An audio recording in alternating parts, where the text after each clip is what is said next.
इस कहानी की शुरुआत में एक कबीले को दिखाया जाता है जो जंगल में शिकार कर रहा होता है। दरअसल ये कबीला आज भी पुराने रीति रिवाजों पुराने तरीकों से चलते हैं। इन्होंने जंगल में जगह जगह पर फंदे लगाए होते हैं। इन्हें पता होता है कि इनका फंदा कहाँ कहाँ पर है और तभी उस सुअर का जिसका ये शिकार कर रहे होते हैं उसका पैर एक फंदे से टकराता है। फंदे से टकराने की वजह से सामने जो लकड़ी का टुकड़ा उस फंदे से जुड़ा होता है वो सुअर की तरफ आता है। उस टुकड़े में बहुत नुकीली नुकीली लकड़ियां होती हैं और सुअर की मौत हो जाती है। ये सब के सब वहां बैठकर उसे काटना शुरू कर देते हैं, आपस में हंसी मजाक करना शुरू कर देते हैं। ये कबीला बहुत मस्ती करने वाला होता है और तभी इनमें से एक जिसका नाम जैगुआर पॉ होता है उसे एहसास होता है कि उसके पीछे झाड़ियों में कोई है। वो खड़ा होकर उस तरफ देखने लगता है और उनसे पूछता है कि तुम्हें क्या चाहिए। वहां झाड़ियों से कुछ आदिवासी निकलते हैं और इनके सामने 4 बड़ी बड़ी मछलियां रख देते हैं। वो कहते हैं कि हम यहाँ से गुजरना चाहते हैं। बदले में ये भी उस शिकार का एक टुकड़ा जो इन्होंने अभी किया होता है ये भी उन्हें दे देते हैं। दरअसल ये सब पुराने रीति रिवाज हैं और अगले पल झाड़ियों के पीछे से बहुत सारे आदिवासी निकलते हैं। ये सब वहां से जाने लगते हैं। जैगुआर पॉ देखता है कि इनमें से बहुत सारे लोग घायल होते हैं। वो इनसे पूछता है कि हुआ क्या था। उन्हीं आदिवासियों में से एक आदिवासी बोलता है कि हमारा कबीला तबाह हो गया और अब हम एक नई शुरुआत के लिए जा रहे हैं। जैगुआर पॉ उनसे पूछना चाहता है कि क्या हुआ तो उनके पीछे जाने लगता है, पर उसके पिता जो इनके कबीले के सरदार भी होते हैं वो जैगुआर को उनके पीछे जाने से रोक देते हैं। लेकिन जैगुआर कहीं ना कहीं अंदर से परेशान है। वो जानता है कुछ ना कुछ गलत हुआ है। अभी सब के सब वापस अपने कबीले में आ जाते हैं। इनके कबीले का माहौल भी बहुत अच्छा होता है। सब वहाँ पर भी हंसी मजाक करते हैं। रात को जैगुआर जब अपने परिवार के साथ सो रहा होता है तभी वो कुत्ते के भौंकने की आवाज से उठ जाता है। उसे एहसास होता है कि बाहर कुछ हलचल चल रही है। वैसे भी आज सुबह जो उसने उस कबीले की हालत देखी थी उससे वो घबराया हुआ होता है। अगले पल हमें बाहर दिखाया जाता है जहां पर एक बहुत ही भयानक बहुत ही खूंखार आदिवासी होता है। उसके सभी साथी पेड़ों के पीछे छुपे होते हैं जो उसके इशारा करने पर मशाले लेकर पेड़ों से बाहर आ जाते हैं।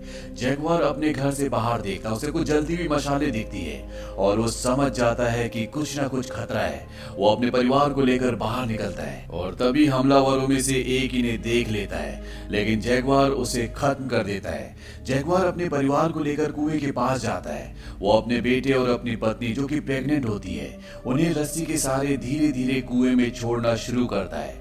और जब वो नीचे जा ही रहे होते हैं तभी उन आदिवासियों में से एक आदिवासी जिन्होंने इनके कबीले के ऊपर हमला किया है वो जैगुआर को देख लेता है। वो भागता हुआ उसकी तरफ आता है। जैगुआर जल्दी जल्दी अपनी पत्नी और अपने बच्चों को नीचे छोड़ता है। वो गिर भी जाते हैं और अब वो आदिवासी इन तक पहुंच जाता है, पर जैगुआर उसे पैर से गिरा देता है और इससे पहले कि वो कुएं के अंदर गिरता जैगुआर उसका पैर पकड़ लेता है। वो आदिवासी जो कुएं के अंदर गिर रहा होता है वो देख लेता है कि जैगुआर की पत्नी और उसका बच्चा अंदर है, पर इससे पहले कि वो किसी को बताता जैगुआर उसे मार देता है। जैगुआर अपनी पत्नी और बच्चे से कहता है कि मुझे अपने लोगों की मदद के लिए जाना होगा। हालांकि उसकी पत्नी उसे जाने से मना करती उसे रोकती है, पर वो अपनी पत्नी से कहता है कि मैं वादा करता हूँ कि मैं वापस जरूर आऊंगा। और ये कहकर वो अपने लोगों की मदद करने के लिए चला जाता है। वहां पर जैगुआर के लगभग सभी लोगों को बंदी बना दिया होता है, कई लोगों को मार भी दिया होता है। यहाँ पर एक बहुत खतरनाक आदिवासी होता है जिसका नाम होता है मिडल आई और वो अपने चाकू से जैगुआर के ऊपर हमला करता है और जैगुआर को मारने वाला होता है, पर जैगुआर उसका चाकू पकड़कर उसी की तरफ मोड़ देता है, पर इससे पहले कि वो उसे मारता है यहाँ पर इन सब का सरदार आ जाता है जो जैगुआर को बंदी बना लेते हैं। हालांकि मिडल आई यहाँ पर जैगुआर को मारना चाहता है, पर सरदार उसे मना कर देता है। वो कहता है कि मुझे इसकी जरूरत है। जैगुआर के पिता भी बंदी होते हैं और वो अपने पिता से कहता है कि मुझे माफ कर दो पिताजी। मिडल आई ये बात सुन लेता है और उसे पता चल जाता है कि ये उसके पिता हैं, इसीलिए वो जैगुआर के सामने उसके पिता को मार देता है। इसके बाद वो जैगुआर के ऊपर भी एक जोरदार प्रहार करता है जिससे वो बेहोश हो जाता है और जब उसे होश आता है तो वो देखता है कि उसके सभी साथी यहाँ पर बंदी बने हुए हैं। जैगुआर कुएं की तरफ देखता है जहाँ पर उसकी प्रेग्नेंट पत्नी और उसका बेटा है। सरदार का बेटा उसे उस तरफ देखते हुए देख लेता है और वो कुएं के पास जाता है। वो देखता है कि कुएं के अंदर एक रस्सी लगी हुई है, इसीलिए उसे शक होता है। वो कुएं के अंदर देखता है लेकिन वहां पर उसे कोई नहीं दिखता क्योंकि जैगुआर की पत्नी और बेटा कुएं के अंदर एक पत्थर के नीचे छुप जाते हैं। वो ऊपर से एक बहुत बड़ा पत्थर भी फेंकता है लेकिन उसे कोई हलचल नजर नहीं आती। इसके बाद जो रस्सी लगी होती है वो उस रस्सी को काट देता है, यानी कि अब चाहकर भी जगुआर की पत्नी और बेटा ऊपर नहीं आ सकते। और अब इन्होंने जितने भी कबीले वालों को बंदी बनाया होता है इन सबको अपने साथ एक लंबे सफर पर ले जाते हैं। रास्ते में इन्हें वो कबीले वाले भी मिलते हैं जो सुबह इन्हें मिले थे, जिन्होंने इन्हें मछली दी थी, जो यहाँ से कहीं दूसरी जगह अपना कबीला बसाने के लिए जा रहे थे। दरअसल इन खूंखार आदिवासियों ने उन्हें भी पकड़ लिया होता है और अब ये सब के सब एक लंबे सफर के लिए निकल पड़ते हैं, जहाँ पर इन्हें नदियों को पार करना पड़ता है, ऊंचे ऊंचे पहाड़ों से जाना पड़ता है। और इस भयानक सफर को तय करने के बाद ये खूंखार आदिवासी उस जगह पहुंच जाते हैं जहाँ से बिलोंग करते हैं।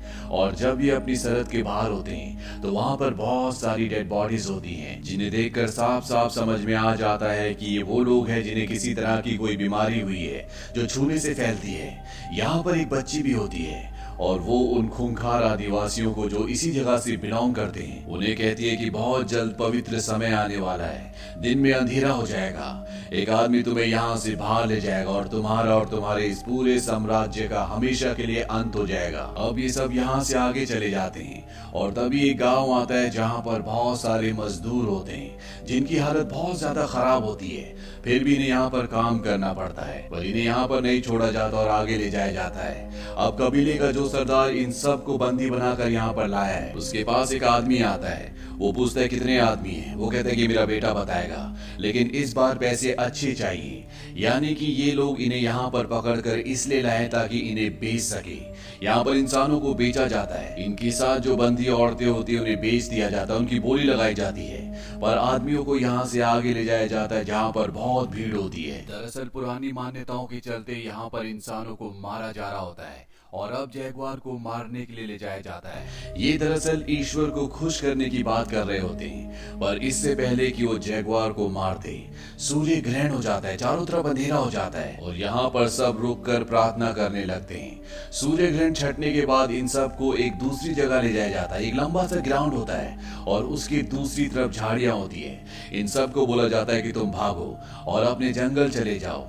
यहाँ पर वो सरदार जो इन सब लोगों को बंदी बनाकर लाया उसका बेटा भी होता है, उसका बेटा झाड़ियों के पास चला जाता है और इन्हें एक एक करके भगाया जाता है। पीछे से लोग इनके ऊपर भाले फेंकते हैं, इनके ऊपर अलग अलग हथियार फेंकते हैं ताकि इन्हें मार दें। इनके कई साथी मारे जाते हैं और अब जगुआर और उसके साथ दूसरा उसका साथी भागते हैं। जगुआर के साथी को तीर लग जाता है और उसकी मृत्यु हो जाती है। जगुआर को भी तीर लग जाता है जो उसके आर पार हो जाता है, पर वो मरा नहीं होता, जिंदा होता है। यहाँ पर जो कबीले के सरदार का बेटा होता है वो जगुआर को मारने के लिए आता है, पर इससे पहले कि वो उसे मारता वहीं पर एक जख्मी आदमी होता है जो उसे गिरा देता है।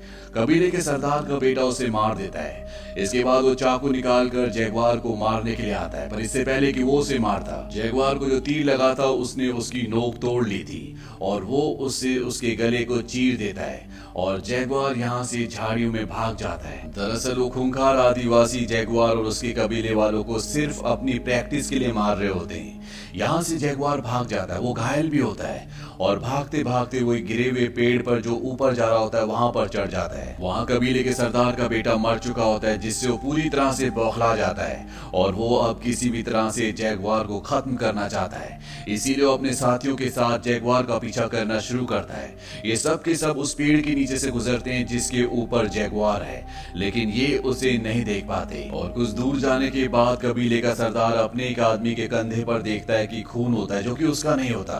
वो समझ जाता है कि ये जगुआर का खून है जो किसी पेड़ के ऊपर है, इसीलिए सब के सब वापस जगुआर को ढूंढने के लिए आते हैं। वहीं जिस पेड़ के ऊपर जगुआर होता है वो देखता है कि वहां पर एक जगुआर यानी कि जानवर का बच्चा है और तभी वहां पर उसकी माँ भी आ जाती है। जगुआर पो उस तरफ भागना शुरू करता है जिस तरफ वो कबीले वाले गए होते हैं और वो भी जगुआर की तरफ आ रहे होते हैं। अब जगुआर पूरी तेजी से भाग रहा होता है और उसके पीछे खूंखार जानवर है, लेकिन इससे पहले कि वो जानवर जगुआर को पकड़ता उसके और उस जानवर के बीच में एक कबीले वाला जो जगुआर को मारना चाहता है वो आ जाता है और वो जानवर उसे मार देता है। जगुआर यहाँ से निकल जाता है, लेकिन अभी भी कबीले वाले उसका लगातार पीछा कर रहे होते हैं और एक जगह रास्ता खत्म हो जाता है। दरअसल ये एक बहुत ऊंचा झरना होता है और यहाँ से कूदने का मतलब शायद मौत है, लेकिन उसके पीछे भी मौत होती है, इसलिए जैगुआर वहां से कूद जाता है। उसकी किस्मत अच्छी होती है, वो बच जाता है और किनारे तक पहुंच जाता है। और जब वो ऊपर देखता है तो वहां पर कबीले का सरदार और उसके बहुत सारे आदमी उसे देख रहे होते हैं। जैगुआर अब इन सबको ललकारता है क्योंकि वो अपने जंगल में आ चुका है जहां पर वो शिकार किया करता था। वो कहता है कि मेरे दादा ने यहाँ पर शिकार किया था, मेरे पिता ने यहाँ पर शिकार किया था, मैंने भी यहाँ पर शिकार किया और मेरे बच्चे भी यहाँ पर शिकार करेंगे। अगर हिम्मत है तो आ जाओ। ऊपर कबीले के सरदार के साथ एक आदमी होता है। वो कहता है कि हमें इसके पीछे नहीं जाना चाहिए, हमें वापस चले जाना चाहिए।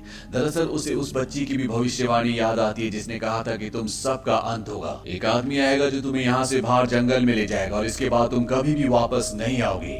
सरदार उसे चाकू मार देता है, यानी कि वो अपने आदमी को मार देता है। और इसके बाद एक खूंखार आदिवासी एक एक करके ऊपर से कूदते हैं। इसमें इनके एक आदमी की मृत्यु भी हो जाती है, पर बाकी बचकर किनारे पर आ जाते हैं। जैगुआर पॉ आगे भाग रहा होता है और वो एक दलदल में गिर जाता है। वो किसी तरह से उस दलदल से निकलता है। उसके पूरे शरीर पर कीचड़ लगा होता है और तभी उसका दिमाग पूरी तरह से सुन्न हो जाता है। वो कहता है कि मैं जैगुआर पॉ हूँ, ये जंगल मेरा है और मुझे यहाँ से कोई नहीं भगा सकता, मैं किसी से नहीं डरता। और इसके बाद जब वो आदिवासी उसके पीछे आते हैं तो वो अलग अलग तरीके इस्तेमाल कर कर एक एक करके सबको मारना शुरू कर देता है। सबसे पहले वो इनके ऊपर मधुमक्खियां छोड़ता है। इसके बाद वो मेंढक के जहर से एक आदमी को मार देता है और तभी उसके सामने वो आदमी आ जाता है जिसने उसके पिता को मारा था, यानी कि मिडल आई। जैगुआर पॉ देखता है कि बीच में एक हथियार पड़ा होता है और मिडल आई उसकी तरफ भागता है, वो भी उसकी तरफ भागता है। और जब वो हथियार तक पहुंच जाता है तो अपने घुटनों के बल घिसटता हुआ उस हथियार को उठा लेता है। मिडल आई अपने वार से चूक जाता है,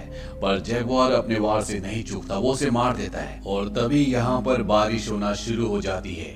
जैगुआर पॉ की बीवी और बच्चा कुएं के अंदर है। कुएं में लगातार पानी भर रहा होता है। उसकी पत्नी को अब यहाँ पर पेन भी शुरू हो जाता है, यानी कि उसकी कभी भी डिलीवरी हो सकती है। जैगुआर भागता हुआ कुएं तक पहुंच जाता है। उसके बीवी बच्चे बोलते कि हमें बाहर निकालो, पर उसके पीछे अभी भी बचे हुए 3 आदिवासी आ रहे होते हैं। उन तीनों में से 2 आदिवासी कुएं पर रुक जाते हैं क्योंकि वो देखना चाहते हैं कि कुएं के अंदर कौन है।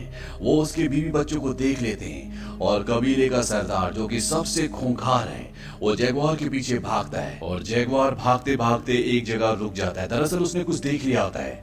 वहां पर कबीले का सरदार पहुंच जाता है। जैगुआर ने उसके बेटे को मारा, इसीलिए वो दूर से उसे तीर मारता है जो उसके दिल से थोड़ा सा ऊपर लगता है।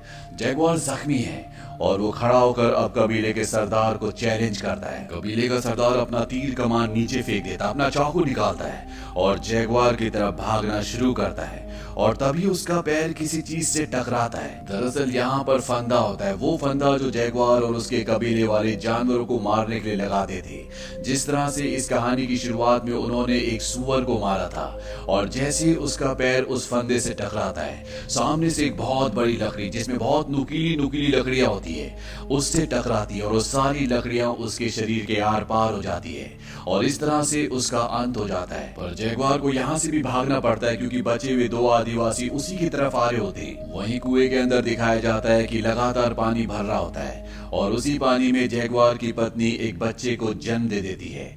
जैगुआर भागते भागते समंदर के किनारे रुक जाता है और हैरानी से समंदर की तरफ देखने लगता है। अब वो 2 आदिवासी जो जैगुआर को मारना चाहते हैं वो भी यहाँ पर पहुंच जाते हैं, पर वो उसे नहीं मारते। वो भी समंदर की तरफ देखने लगते हैं। समंदर में हमें बहुत बड़े बड़े जहाज दिखाए जाते हैं जो यहाँ पर लंगर डाल रहे होते हैं और छोटी छोटी कश्तियों से लोग इसी टापू की तरफ आ रहे होते हैं। अब जैगुआर को मौका मिल जाता है, भागते हुए कुएं के पास जाता है और अपने पूरे परिवार को बचा लेता है। अंत में हमें दिखाया जाता है कि जैगुआर अपने परिवार के साथ जंगल में होता है। वहां से उसकी पत्नी समंदर में बड़े बड़े शिप्स देखती है। वो जैगुआर पॉ से पूछती है कि हमें उस तरफ जाना चाहिए। जैगुआर कहता है कि हमें जंगल में जाना चाहिए ताकि हम एक नई शुरुआत कर सकें और वो जंगल की तरफ बढ़ चलता है। दरअसल इन बड़े बड़े जहाजों में जो लोग आए होते हैं ये यूरोपियंस होते हैं जो यहाँ पर इन टापुओं पर अपना कब्जा करने के लिए आए हैं। इनके पास इतने आधुनिक हथियार होते हैं कि ये आदिवासी ये कबीले वाले जिन्हें माया सभ्यता कहा जाता है वो इनका मुकाबला नहीं कर सकते। दरअसल अमेरिका में पहले माया सभ्यता थी। ये छोटे छोटे कबीले थे जो आपस में लड़ते रहते थे और उसके बाद यहाँ पर यूरोपियन इन्वेडर्स आए जिन्होंने इनको पूरी तरह से अपने कब्जे में ले लिया और ये कहानी उसी सब्जेक्ट पर बेस्ड है। ये फिल्म अपने आप में एक मास्टरपीस है जो सन 2006 में रिलीज हुई थी। IMDb पर इसकी रेटिंग है 7.8। स्टार्ट। इस फिल्म का बजट था $40 मिलियन और बॉक्स ऑफिस पर इसने कमाई की थी $120.7 मिलियन की। उम्मीद करते हैं कि ये कहानी आपको पसंद आई होगी।